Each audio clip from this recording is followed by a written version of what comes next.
If you have a story to share, email us at mindcodean@gmail.com.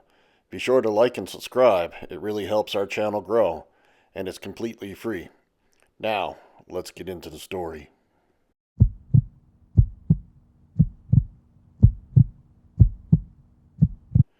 It was supposed to be a relaxing summer getaway. My family had rented a cabin up in the mountains for a week. Just the four of us, my parents, my younger sister Emily, and me. I was 15 at the time, and to be honest, I didn't really want to be there. I'd have preferred to stay home, hang out with my friends, but my parents were insisted that we needed a break. The cabin was isolated, deep in the woods, far from any town. My dad said it was the perfect spot to disconnect and enjoy nature. The first day was uneventful. We unpacked, set up, and spent the evening around the fire pit. Emily and I roasted marshmallows, and my parents chatted about old memories. The sound of the crackling fire and the chirping of the crickets was almost peaceful. But by the second night, things started to feel a little off. It started with Emily. She seemed more anxious than usual. She was restless, like she couldn't sit still. She kept fidgeting, glancing over her shoulder, even when we were in the middle of a conversation. Finally, she told me she wanted to go for a walk. I wasn't thrilled about the idea. After all, the woods around the cabin were thick, and it was already getting dark. But Emily was persistent, and I figured it would be good to get some fresh air. So we grabbed flashlights and went out on the trail behind the cabin. It was quiet, too quiet. The kind of silence that makes hairs on the back of your neck stand up. The only sound was our footsteps crunching against the dry leaves. We walked for about 20 minutes, not really saying much, just trying to keep our minds occupied. But the deeper we went, the more unsettled I started to feel. Then, Emily stopped walking.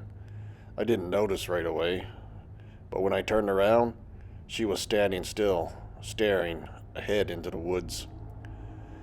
Emily, what's wrong? I asked, trying to keep the edge out of my voice. She didn't answer right away. She just looked at me wide eyed, like she'd seen something I couldn't. I thought I heard something, she whispered, her voice shaky. What do you mean? Like an animal? She nodded, but it didn't seem like she was convinced. I don't know. It's like something was moving out there, but it wasn't an animal. I didn't know what to say to that. I tried to brush it off. It's probably just the wind or something, I said. Let's just keep going. But Emily didn't move. She just stood there, frozen in place, her eyes scanning the trees. Finally, she spoke again, but this time her voice was barely above a whisper. I think someone's watching us. I froze. I'd been trying to stay calm, but hearing her say that made my stomach drop. I glanced around, trying to shake off the feeling, but the woods felt different now. They felt alive, and not in a good way. Let's go back to the cabin, I said, my voice coming out more forcefully than I intended. But Emily didn't move. She was still staring ahead, like she was waiting for something.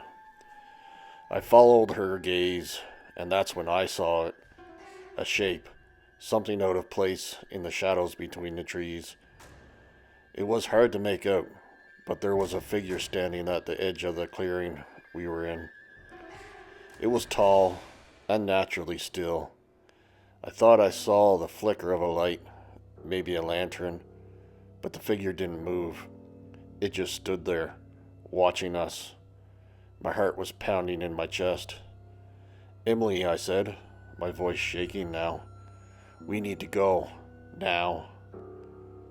Without a word, she turned and started running. I didn't hesitate. I followed her, but every step felt like an eternity. My breath was coming in sharp, panicked bursts, and the sound of footsteps behind us felt like they were getting closer. But when I turned around, there was nothing. No one. The figure was gone. We reached the cabin, and I slammed the door behind us, my chest heaving. Emily was crying. I tried to calm her down, but I couldn't shake the feeling that we weren't alone. Something had been in those woods, something we weren't meant to see. The rest of the night was quiet, too quiet. We sat in the living room, trying to act normal, but neither of us could sleep. The sound of the branches scratching against the cabin's windows kept us both on edge. Every time I'd close my eyes, I'd feel and see those eyes and that ugly shadow just beyond these walls. The next morning, we didn't talk about what happened. It was all too real. It felt like a giant nightmare, too unsettling to talk about. But I knew something had changed. The woods weren't what they seemed. Whatever we saw out there had never left. Even now, years later, I still think about that night, and it still gives me the chills.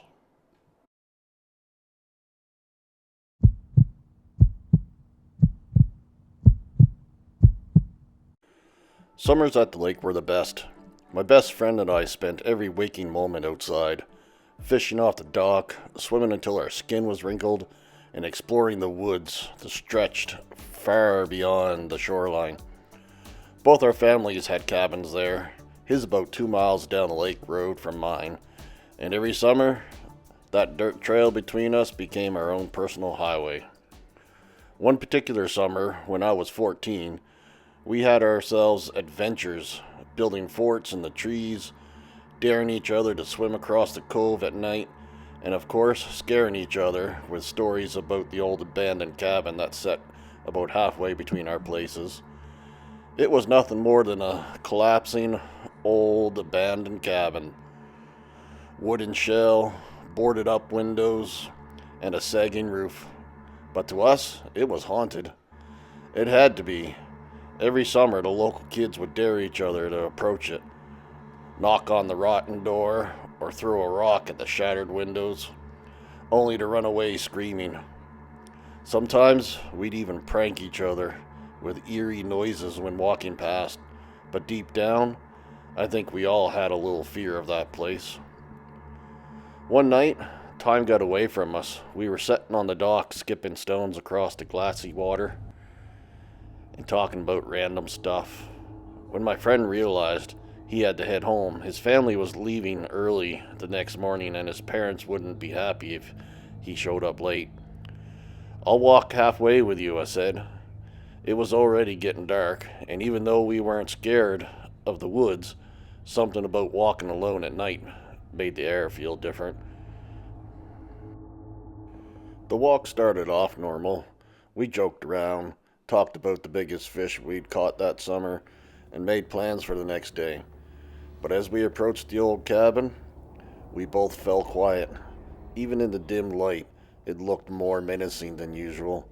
Its jagged outline blended into the shadows of the trees.